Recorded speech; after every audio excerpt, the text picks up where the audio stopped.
Somebody strike up the band. We're going to Crazy Joe's concession stand. He's got popcorn, soda, and delicious wieners. Forget all the shows over here with grass and screeners. We'll talk about movies and TV too. Crazy Joe reviews them all for you. He says Philly Eber roll into one. Join Crazy Joe and get all the fun at Crazy Joe's concession stand. Crazy Joe's concession stand. He knows movies like the back of his hand. At Crazy Joe's concession stand. Keep wearing those pajamas. I get angry just thinking about it makes me mad. Little kids doing drugs, it turns my stomach. That stuff hurts. It stops you from living up to your potential. It holds you back. It hurts the user. It hurts his family. And it hurts his friends. I just want to shake some sense into you kids that are using drugs and thinking about using it. So remember, don't, or else. Okay? Hello. Hello. Good morning. Welcome to Crazy Joe's concession stand. Hello. Hey, I'm Crazy Joe. He's a little movie perp. I'm a little movie perp. Oh, yeah. There we go. My mouth wasn't working. That's why I sounded weird. Hello. Hey. Yeah, we need to talk about a movie. Yes, we do. First, we need to mention stellar background, sir. Stellar background. Thank you. I thought you'd like that one. Yes, I do. Let me see. Can I rearrange it so you can enjoy the glory? Yeah, it looks like you're censoring something. No, it doesn't. It's not working. I was trying to line us up on the side or something, but it's all good. It's not working. It's all good. So we were going to talk about a movie, you were saying? Yes, we're going to discuss a little movie that I saw about a week ago. Mm-hmm. And I'll be honest with you, I've been avoiding doing a review. It's not that I don't want to do a review of the movie. I've always intended to do a review of the film, but I put it off for over a week because it's not the easiest movie to explain. It's a little bit of an odd film. The movie's The Surfer with Nicolas Cage. You saw it today. I saw it about a week ago. Saw it in a lonely theater. It was just me and my girlfriend, so we were able to even talk during the movie in certain scenes and stuff, trying to dissect it more or less live on there. It was a lot of fun. I pretty much partied in that theater. Yeah, and I saw it. Jockeyed. There was only one other person in my theater too. Some other dude sitting a few rows ahead of me. I love that. I went super early just for that. I was hoping. I was there's no. Well, it depends. Sometimes it's fun to have a full theater. I know. Oh, sure. No, but for this movie, I knew because these are festival movies and stuff. So it's and the minute you said, "Oh, it's a little weird," I was like, "Oh, definitely, I need to see this." Well, let's start off with I told you privately the other day that I thought that this was similar to a movie you and I both loved last year. I saw The TV Glow. Okay. And I said it because I saw The TV Glow. I think there's no two ways about it. It was a very divisive film. You liked it or you did not like it. There was no in between. It was kind of weird. It was kind of a fever dream of a film. And I feel that this is also kind of a fever dream of a film, and it doesn't give you This is a sunstroke of a film. Yeah. It doesn't give you a lot of definitive answers. So I see this being a film that's going to turn off a lot of people. Yeah. Ultimately, I enjoyed it. Not as much as TV Glow. I like that better. But I did ultimately enjoy it. But I cannot recommend this film for everybody. This is going to be you're in it or you're not. Yeah. First things first, what the film is about. Do you want to try, Joe? All right. Well, first of all, let me give you an idea of what I thought the film was going to be based on the trailer. Okay. I thought we were looking at a John Wick style film. A revenge film. The trailer shows us a guy and his son go to a beach and they kind of get picked on by the locals and they steal his father's surfboard that was in his family for years. The father left it to him. They take it, they hang it up over their shop. They're like, that's our surfboard. And I thought we were looking at this John Wick style film where the guy fights back and a revenge film. Yeah, so he's on a quest to get his surfboard back. That is not even remotely what this film is. Yeah, and let me just say, he did it to us again. Nicolas Cage kind of pulled this move before with the amazing, underrated, underseen film called Pig, where they make it seem like his pig gets kidnapped. The trailer shows us his pig gets kidnapped, and the trailer makes it seem like he's on a quest of revenge. It's a very actually thoughtful, meditative, beautiful movie that's nowhere near what the trailer made it out to be.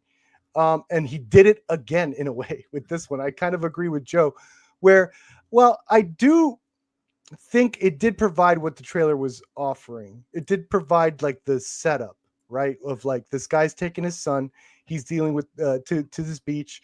In the movie, you find out he's also he's trying to get this house that he grew up in. Yes, he's Nicholas Cage in Australia. He's an American, but he's an American. He lived in Australia until his dad died, and then they moved to America. Yes, and he lost his accent. He lost all this stuff, and he just wants the house back.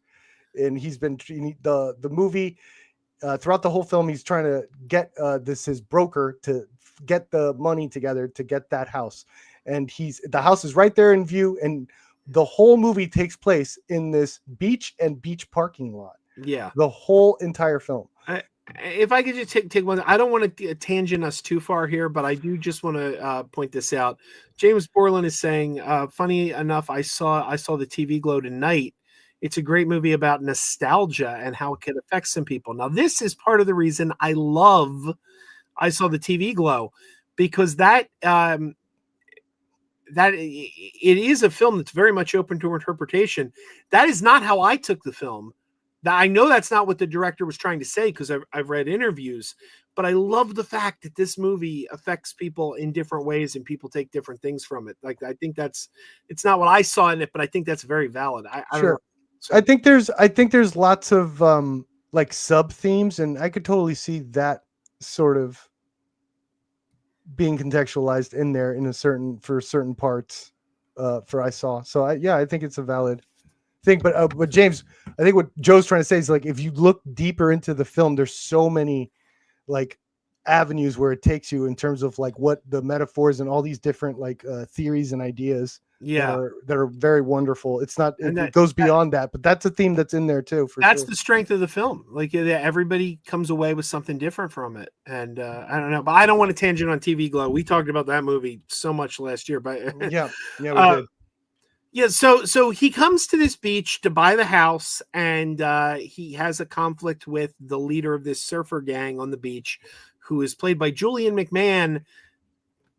You know, just as we're about to get a new Doctor Doom with Robert Downey Jr., Julian McMahon's the guy who played Doctor Doom in the previous Fantastic Four films. Yeah. You know, like, okay actor. I don't have anything against him, but I didn't think he was a very good Doctor Doom. But he makes it clear that outsiders are not welcome on this beach. Yes. And you know, kind of beats him up. You know, it's like, if you're not local, you're not allowed on our beach. Yeah, and he's not the only one too. There's other examples of them pretty much being very toxic and then escalating to violent to anyone that's not a local. It's demonstrated again in the film that I won't get to the specifics of.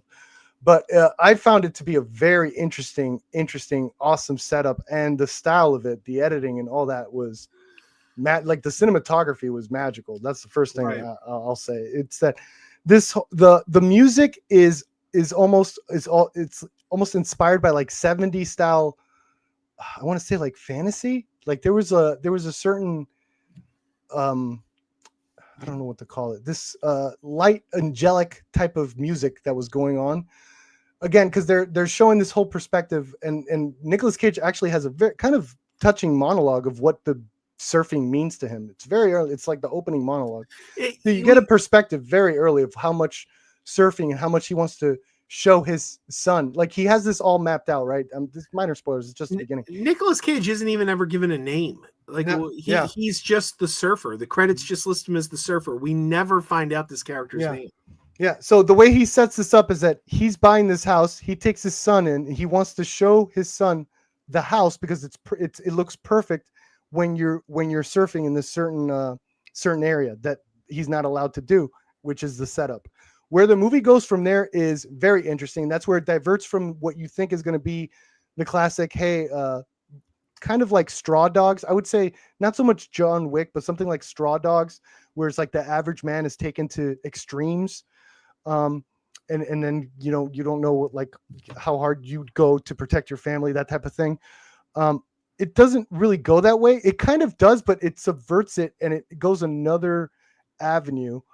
And minor spoilers, but he meets a homeless man that that is also involved in that lives in the parking lot, and you start seeing some similarities and some themes being brought up in this film, and it's a very difficult film to decipher outside of its obvious metaphors. Again, like these, what Nicolas Cage ends up finding out is that these surfer dudes are actually like this almost a get well, a self-help get well, kind of in it with a red pillish tinge men's group, right? Well, so I think the movie then becomes this commentary on toxic masculinity.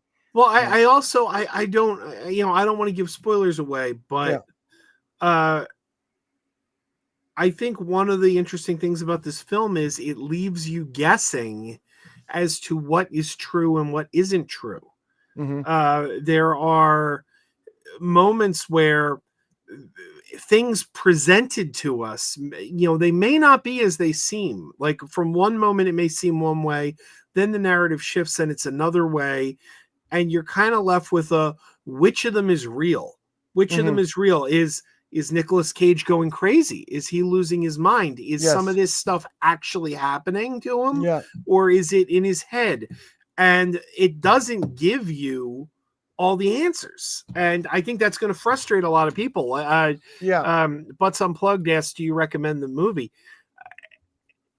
It's hard for me to say because this is going to be a divisive film. I think if you like Nicolas Cage's weirdo movies, like something like Mandy, which I loved, and another one I liked recently was Dream Scenario, I think you will if you dig that type of, because one of the things that's awesome is that Nicolas Cage gets to be a character and then still do his Nicolas Cage thing, but it's in the service of the story and the character, where he gets to essentially go mad, go crazy, and you feel it, and the way this is done I thought was very, very cool, interesting. I thought it was great filmmaking throughout, and just being all held together from Nicolas Cage, being like who he is, a force of nature. And I think this movie, he's awesome in this because he gets to not just be level 11 Nicolas Cage all the time. It's kind of like a gradual thing, but you kind of feel it. Like the way that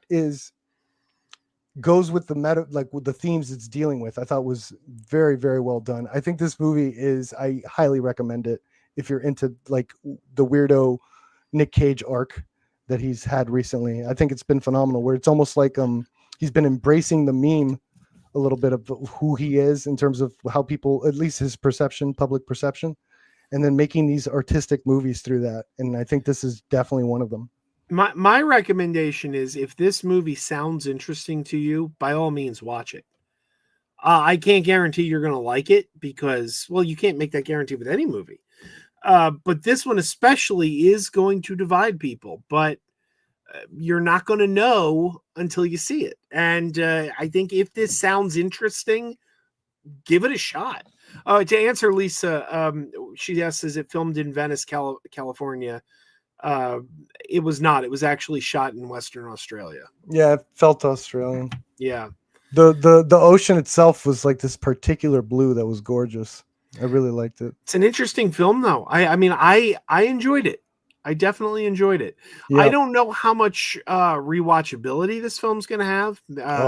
If you like to decipher, like these are for like the Donnie Darko fans out there that like rewatch and try to decipher and theory and like stuff. Donnie Darko. I think this is a much better film than Donnie Darko. Sure. No, but I think I'm going to do a spoiler stream with my girlfriend because she was very interested in it, like in terms of like what it all means and all the metaphors and each individual scene. So I definitely want to talk to her with everything that happens in the movie, be able to, get into it. Yeah, Pop would be into it probably. Pop, you'd probably be into this one for sure. So there you go, The Surfer. It's playing now. Do we have anything else we want to add while keeping it spoiler free? Or I shot an in the theater portion, so I'm going to clip this out and combine it with my in the theater portion that I shot. No, I recommend it. I think I recommend it. It's different. It's really cool. It's a very interesting survival movie on top of everything, but it's like it's this guy's almost his choice to make it a survival movie. It's a very interesting movie, and it's not going to be an action movie at all. Just that's the only thing. If you're expecting that, do not expect that. This is a drama thriller. It's very stylized, and then also in your face. It kind of has a little bit of that Substance vibe when some character actions are very over the top, you know. But then I think it all goes very well with the themes and metaphors that I'll love to jump into when I do my spoiler stream. All right. So there you go. And it's playing now. Everybody says they want original films, less remakes, less sequels. You want original. This is original as hell. Go support something original because we're going to get to, later on in the stream, I put as a topic something. Well, I don't want to spoil it till we get to that, but yeah, people say they want things, so go see them if that's really what you want. So. Yeah. All right.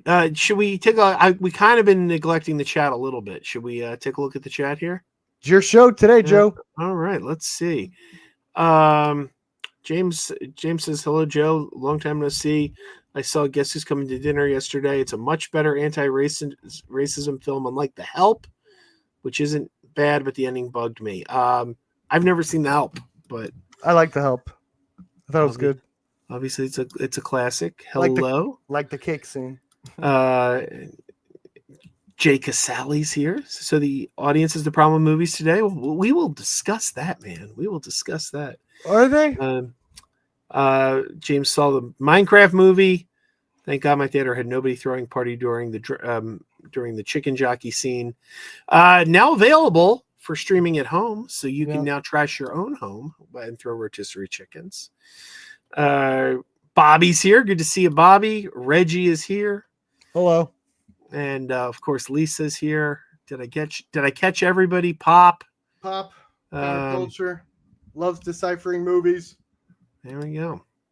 He'll probably like The Surfer. So I don't want to spend too much time on it. Yeah, neither do I. I want to see Andor. Let's go. I don't know. I wanted to just real quick. We discussed it on your stream, but you finally saw Snow White. You want to quickly give your thoughts on Snow White? I feel like I was lied to with a lot of things. I heard so many things that they were changing, they were doing, and I was like, well, I thought it was a pretty good movie. Like, it's not my type of movie, but I thought Rachel Zegler was awesome. I thought Gal, I was expecting a Razzie performance. I will admit, I saw clips and I was like, no, I'm not feeling her acting at all. I thought, but she, in my opinion, she gave the best performance. Her song was great. I thought she sang great. Rachel Zegler was awesome. The magical creatures, all that stuff, I thought they did a good job. All the new story notes, all the story beats, I thought they were smart and it was clever. And I thought it was a well-made movie. I think it's a movie made by people that did care. Whether or not, however you feel about Disney, I feel as a corporation and all that stuff, it's like the people on set, the people in Ground Zero, there was care and craft put into that movie. Not my type of movie. I'm a horror guy, I'm an action guy, but the songs were really good too. The songs were really good. Oh, the songs are fantastic. So I was really surprised, and my girlfriend was surprised too. She feels the same way, where she was like, "Wow, I wasn't expecting." I'm a huge fan of the original Disney Little Mermaid, so I went day one to see the remake. I had a great time, and that's my jam. Little Mermaid is my Disney movie.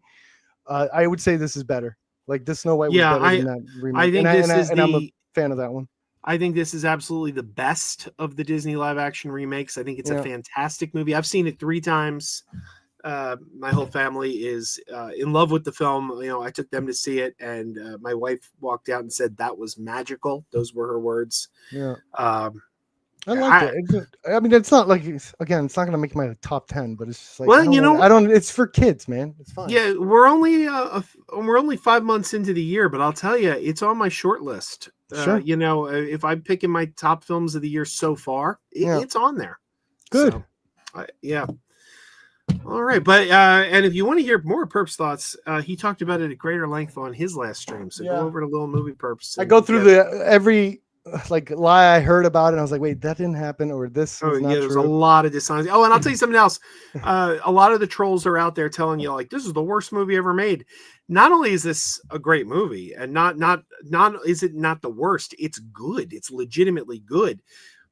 The director, Mark Webb, has made worse movies. I mean, this is the director of Amazing Spider-Man 2. I'm not gonna crap on the Spider-Man movies. Well, I have fun with them. I'll give him Amazing Spider-Man 1, but Amazing Spider-Man 2 was awful. Whatever. I'm Rhino. Oh man, that movie. Okay, so the other thing I stuck, on the thumbnail, I thought we were getting an Ironheart trailer today. They had said we were getting an Ironheart trailer. No, it's today. tomorrow with Superman. Yeah, but they said it was going to be today. And like I was waiting for it, and then they put up a video saying that the trailer's coming tomorrow. And I'm like, I think they were going to drop it today, and then they saw the hype for Superman, and they're like, we got to piggyback on that Superman hype. I guess. But I thought when I made that thumbnail, we were going to be able to talk about the Ironheart trailer. Now, I'll tell you this real quick. Much like Snow White, I see a lot of hatred towards Ironheart. Sure. And I find it to be such bullshit because we don't have a trailer yet. We do not have a trailer yet. There's no trailer. You haven't seen the show. There was a teaser, wasn't there? Or there was clips shown in a montage or something, because I've seen stuff from it. Maybe, but I'm like, all the insane hatred for Ironheart. People always want to say, well, it's not racism. It's not racism. I got to say, it's probably racism.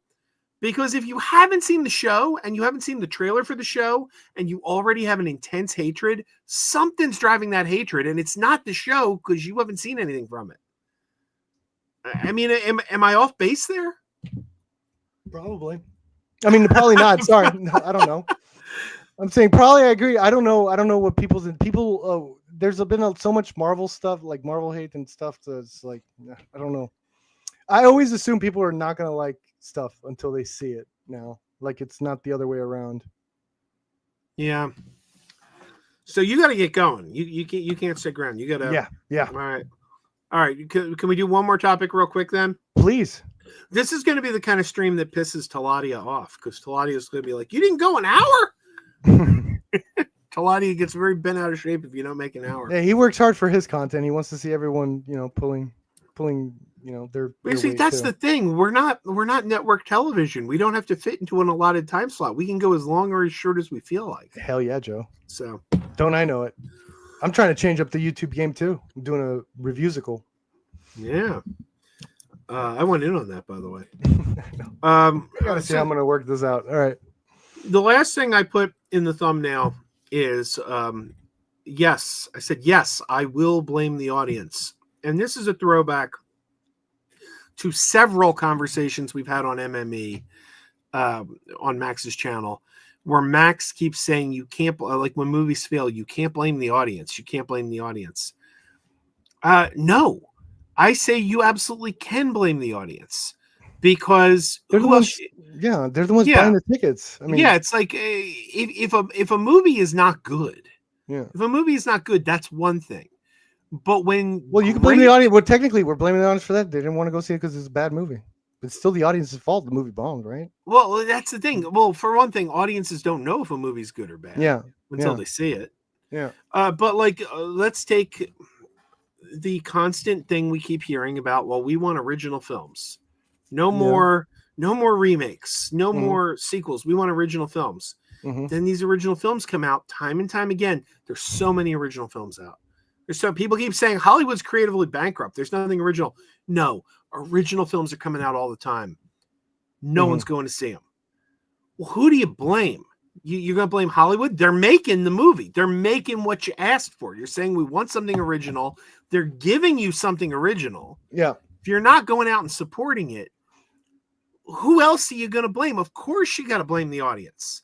They're the ones spending the money. And if they're not supporting the thing that they claim they want, Novocaine, Companion.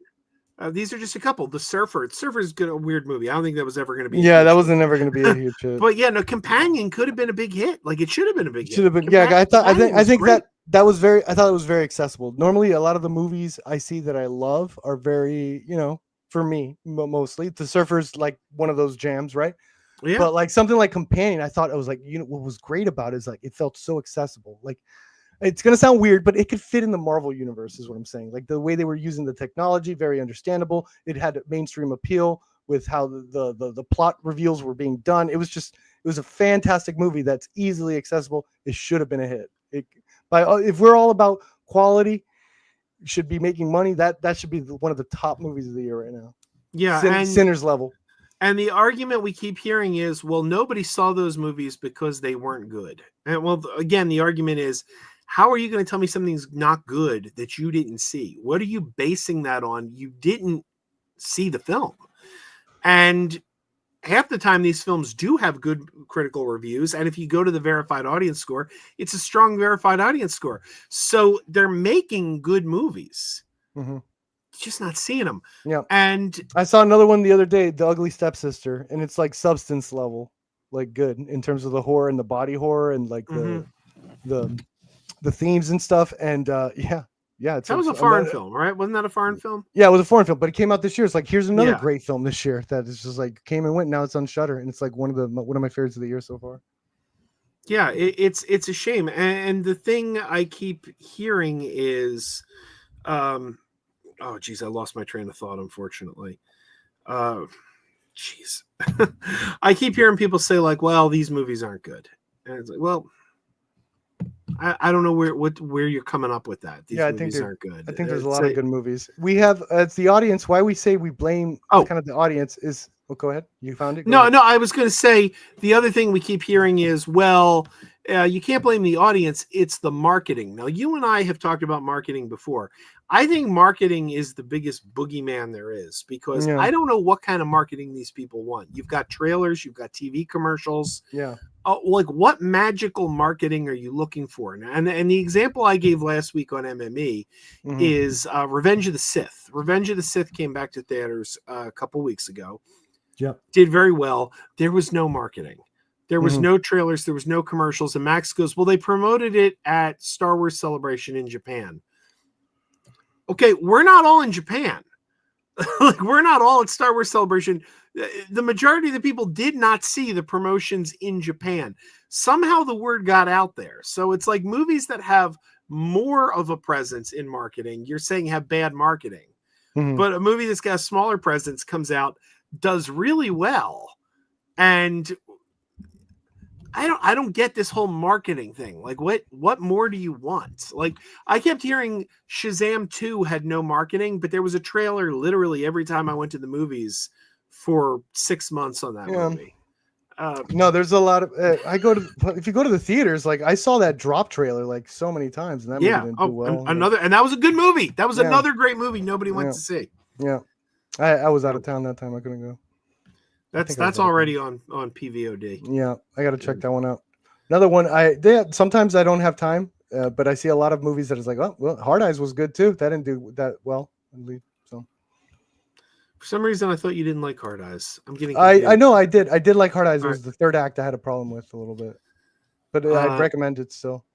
Savage Siegel Eastwood Willis says, "Have you seen Sinners?" Yes. Yes. Joe was whatever. I dug it. I mean, it's a good movie. Like I thought you were very. No, I said it's got pacing issues. I think the first hour is very slow, but it's not bad by any means. I enjoyed it. I will pick it up on 4K when it comes out. I will watch it again. I really liked it. So I loved the beginning, especially when they were showing the time period and stuff. Thought it was great.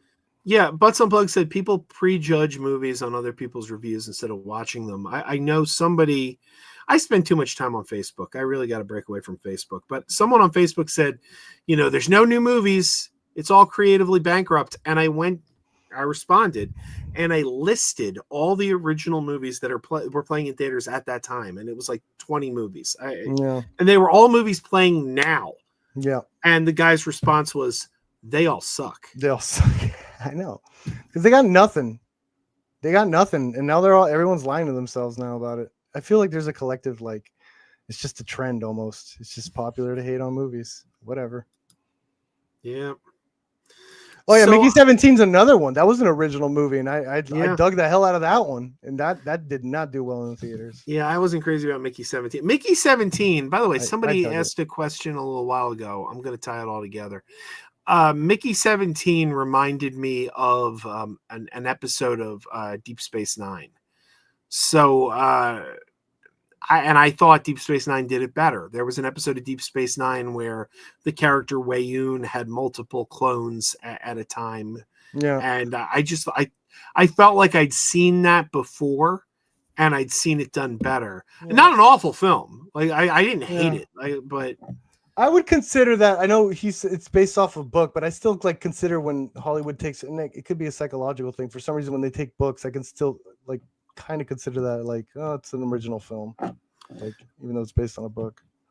And yeah, there it is. Butts Unplugged asks, what's your favorite DS9 episode? Mine is Little Green Men. Little Green Men's a great episode. My favorite is In the Pale Moonlight, which is the episode in which Cisco gets Garrick to help him manipulate the Romulans into joining the war effort. And it gave us this wonderful clip. It's a fake. So there you go.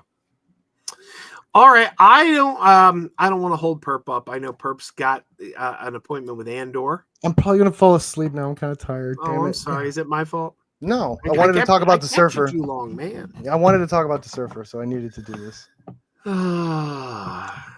Yeah, sometimes bad reviews make me want to see a movie. I know, Madam Web. I was day one in the theater because the hype was too strong. I had to go. Yeah, that was special. I like, and you know, I enjoyed myself. I'll say that about Madam Yeah. Web. I enjoyed the hell out of myself. Madam Web. That's a film I would love to see the director's cut of. I can't because you know that isn't. I mean, like we know for a fact, actually, that's not what was shot. I mean, Dakota Johnson and people have said this is not the film I signed up for. So something, and we know the dialogue was ADR'd. So they shot something, and then somewhere in the process, somebody was like, "We got to go back and change this." I'm gonna worry about Batgirl before I even attempt to try to get a Madam Web director's cut. We got a movie still missing, Joe. We got a movie still missing. True. Yeah. All right. Well, I gotta get going. Thank you so much, Crazy Joe. Chat. Thank you, Pop. Thank you for following me over here. Really appreciate it. Always love your contributions. Well, I haven't done a live stream in a while. We'll have to do these more often. So, all right, everybody. Thank you, Perp, for being here. Thank you. Sorry, I wish I was livelier. That's all right. That's all right. I mean, we'll do a nice little 32-minute stream just to make Taladia's head explode. It's not an hour. We love you, Taladia.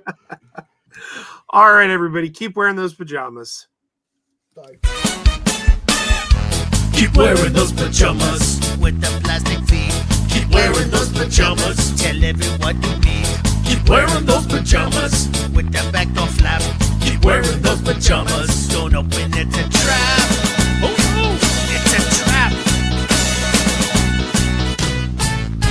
Some people call them PJs, some people call them jammies. They can come embroidered with big money and no whammies. They can have 100 tiny commander adamas, but no matter how they look, just keep on wearing those pajamas. Keep on wearing those pajamas. Keep wearing those pajamas. And now we're having fun. Keep wearing those pajamas. And now the song is done.